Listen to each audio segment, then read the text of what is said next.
Delhi news bulletin. Bhajpa का सामाजिक अभियान, कांग्रेस की चुनौती और एमसीडी में सियासी संग्राम। इस तरह दिल्ली की राजनीति में आज 3 तस्वीरें सबसे ज्यादा चर्चा में रही। पहली तस्वीर भाजपा की है। गुरु रविदास जयंती के बहाने पार्टी ने दिल्ली के 14 जिलों तक सामाजिक समरसता अभियान पहुंचाने की तैयारी शुरू कर दी है। दूसरी तस्वीर कांग्रेस की है। एमपीडी 2047 को लेकर देवेंद्र यादव ने डीडीए और उपराज्यपाल से सवाल किया है कि दिल्ली के भविष्य की बैठकों में कांग्रेस को बाहर क्यों रखा गया। और तीसरी तस्वीर एमसीडी की है। जलभराव के मुद्दे पर आप पार्षद सदन में किश्ती लेकर पहुंचे। भाजपा ने कार्रवाई की मांग कर दी और इसी बीच भाजपा के अपने पार्षद निगम अधिकारियों पर बरस पड़े। यानी आज दिल्ली में सड़क पर बारिश का पानी था और सदन में सियासत का उबाल। इसके अलावा जसोला में नाले में गिरे किशोर का तीसरे दिन भी पता नहीं चला। ग्रेटर कैलाश में सड़क हादसे में बुजुर्ग महिला की मौत हुई और त्योहारों से पहले 508 किलो नकली पनीर नष्ट किया गया।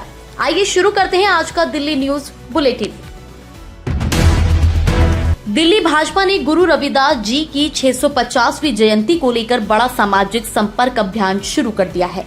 ताल कटोरा स्टेडियम में आयोजित पावन माटी कलश वंदन एवं वितरण कार्यक्रम में भाजपा के राष्ट्रीय अध्यक्ष नितिन नवीन, मुख्यमंत्री रेखा गुप्ता और प्रदेश भाजपा अध्यक्ष हर्ष मल्होत्रा समेत पार्टी के कई वरिष्ठ नेता और संत महात्मा मौजूद रहे। वाराणसी से लाई गई पवित्र मिट्टी के कलश दिल्ली के सभी 14 जिलों के लिए रवाना किए गए हैं। भाजपा का कहना है कि इन कलशों को जिलों, मंडलों और मंदिरों तक पहुंचाया जाएगा और गुरु रविदास जी के समानता, सामाजिक समरसता और मानव सम्मान के संदेश को लोगों तक पहुंचाया जाएगा।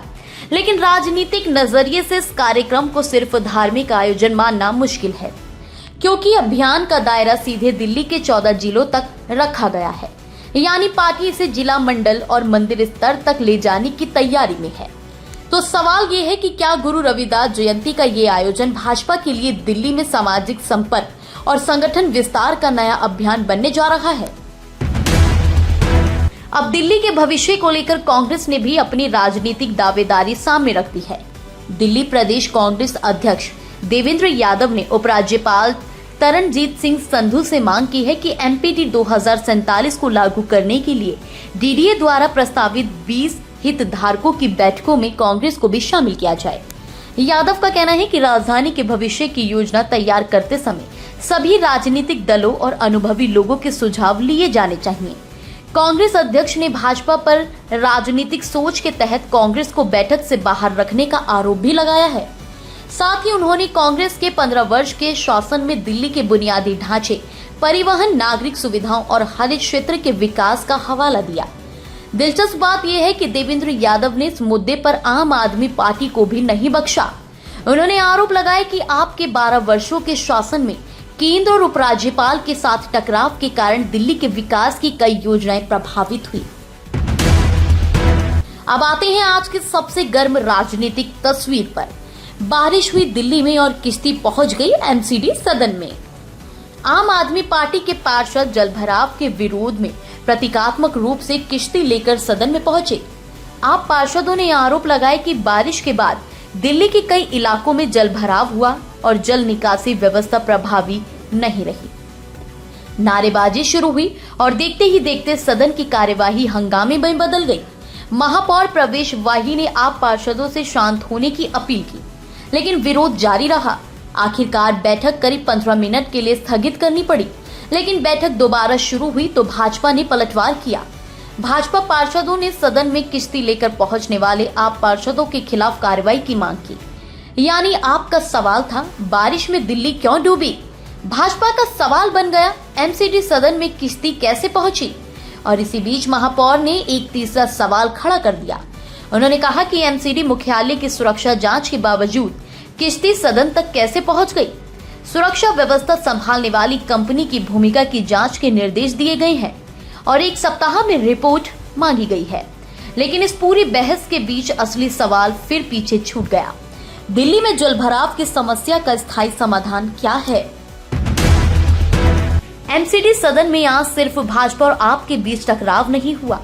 भाजपा के अपने पार्षद भी निगम अधिकारियों की कार्यशैली से नाराज दिखाई दिए। वरिष्ठ पार्षद मुकेश गोयल ने सवाल का जवाब उपलब्ध नहीं कराने और संबंधित अधिकारी के सदन में मौजूद नहीं होने पर नाराजगी जताई। नरेंद्र गिरसा ने प्रतिनियुक्ति पर आए अधिकारियों के रवैये पर भी सवाल उठाए। कई अन्य भाजपा पार्षदों ने भी सफाई, लावारिस पशुओं और स्थानीय समस्याओं पर अधिकारियों की कार्यशैली पर सवाल उठाए। अब आपने इसी मुद्दे को भाजपा के खिलाफ हथियार बना दिया। आप पार्षदों का सवाल था, जब निगम में सत्ता भाजपा की है, महापौर भाजपा का है और स्थायी समिति भी भाजपा के पास है, तो भाजपा के पार्षदों को ही अधिकारियों से काम कराने में परेशानी क्यों हो रही है? यही आज की एमसीडी राजनीति का बड़ा सवाल है। क्या निगम में सत्ता और प्रशासन के बीच दूरी बढ़ रही है? अब आम आदमी पार्टी की राष्ट्रीय राजनीति की ओर बढ़ते हैं। अरविंद केजरीवाल E20 पेट्रोल के खिलाफ दूसरा टाउन हॉल करने जा रहे हैं। केजरीवाल ने दावा किया है कि E20 के कारण वाहनों के इंजन और फ्यूल सिस्टम पर असर पड़ रहा है और माइलेज भी कम हुई है। उन्होंने गन्ने को इथेनॉल उत्पादन के लिए डाइवर्ट किए जाने का मुद्दा उठाते हुए चीनी की कीमतों में बढ़ोतरी का भी दावा किया है। आपने इस मुद्दे को जनता की समस्याओं से जोड़ते हुए लोगों से अपने अनुभव साझा करने की भी अपील की है। यानी E20 का मुद्दा अब सिर्फ पेट्रोल और गाड़ियों तक सीमित नहीं रखा जा रहा। आप इसे महंगाई और आम आदमी की परेशानी से जोड़कर बड़ा राजनीतिक मुद्दा बनाने की कोशिश कर रही है। बाहरी दिल्ली से जुड़ी एक महत्वपूर्ण खबर। कंझावला से मंगोलपुरी के बीच करीब 11.70 किलोमीटर लंबे प्रस्तावित एलिवेटेड कॉरिडोर को लेकर बैठक हुई। बवाना के मंत्री रविंद्र इंद्राज सिंह ने मांग की कि परियोजना बनाते समय गांव और ग्रामीण आबादी की कनेक्टिविटी को सर्वोच्च प्राथमिकता दी जाए। उन्होंने प्रवेश, निकास, पैदल यात्रियों की सुविधा और सड़क सुरक्षा का ध्यान रखने की भी बात कही। यानी बड़ी सड़क परियोजना का सवाल सिर्फ ट्रैफिक कम करने का नहीं है, स्थानीय लोगों को उसका फायदा कितना मिलेगा ये भी उतना ही महत्वपूर्ण है। अब एक बेहद गंभीर खबर। सरिता विहार के जसोला में गंदे नाले में गिरे किशोर का तीसरे दिन भी पता नहीं चला है। सर्च अभियान लगातार जारी है और नहर में अलग अलग स्थानों पर तलाश भी की जा रही है। बारिश और जलभराव के बीच ये घटना दिल्ली की जल निकासी व्यवस्था से जुड़े सुरक्षा सवाल भी खड़े करती है। खुले नाले और नहरों के आसपास सुरक्षा इंतजाम कितने मजबूत है?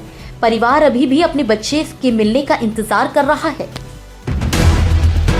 दक्षिण दिल्ली के ग्रेटर कैलाश में तेज रफ्तार कार ने कई वाहनों को टक्कर मार दी।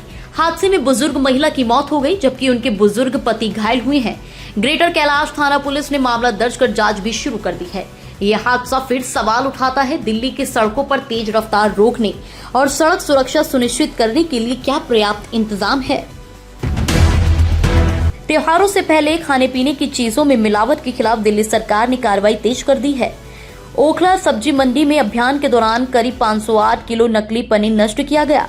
2 दिनों में दिल्ली के अलग अलग जिलों से खाद्य पदार्थों के 22 सैंपल लिए गए हैं। इनकी प्रयोगशाला जांच के बाद आगे की कार्रवाई की जाएगी। पनीर, दूध और मिठाइयों की मांग त्योहारों में बढ़ने वाली है, इसलिए ये खबर सीधे आपकी खरीदारी से जुड़ी है। दिल्ली विश्वविद्यालय के NCWEB की चौथी कट ऑफ आज जारी होने वाली है। BA प्रोग्राम के कुछ संयोजनों में दाखिले के मौके हैं, जबकि BCom में सीटें सीमित हैं।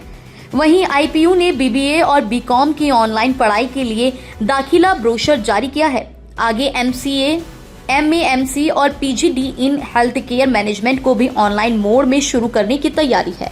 और दिल्ली विश्वविद्यालय छात्र संघ चुनाव की राजनीतिक हलचल भी शुरू हो गई है। NSUI ने मेरा कैंपस मेरा घोषणा पत्र अभियान शुरू किया है और संगठन के मुताबिक छात्रों से करीब 6000 सुझाव मिल चुके हैं। तो आज दिल्ली में राजनीति से लेकर सड़क तक कई सवाल सामने आए। भाजपा सामाजिक समरसता के अभियान को 14 जिलों तक ले जा रही है। कांग्रेस MPD 2047 में अपनी जगह मांग रही है। MCD में आप किश्ती लेकर पहुंची तो भाजपा ने पलटवार किया और भाजपा के अपने पार्षदों ने अधिकारियों की कार्यशैली पर सवाल खड़े कर दिए। लेकिन इन तमाम राजनीतिक बहसों के बीच दिल्ली के सामने असली सवाल वही है। बारिश आए तो सड़क पर पानी न भरे, नाला सुरक्षित हो, ट्रैफिक न रुके और आम आदमी को व्यवस्था के भरोसे परेशान न होना पड़े। क्या दिल्ली की राजनीति इस असली सवाल पर भी उतनी ही गंभीर होगी? दिल्ली की राजनीति और दिल्ली से जुड़ी जमीनी खबरों के लिए जुड़े रहिए हमारे साथ।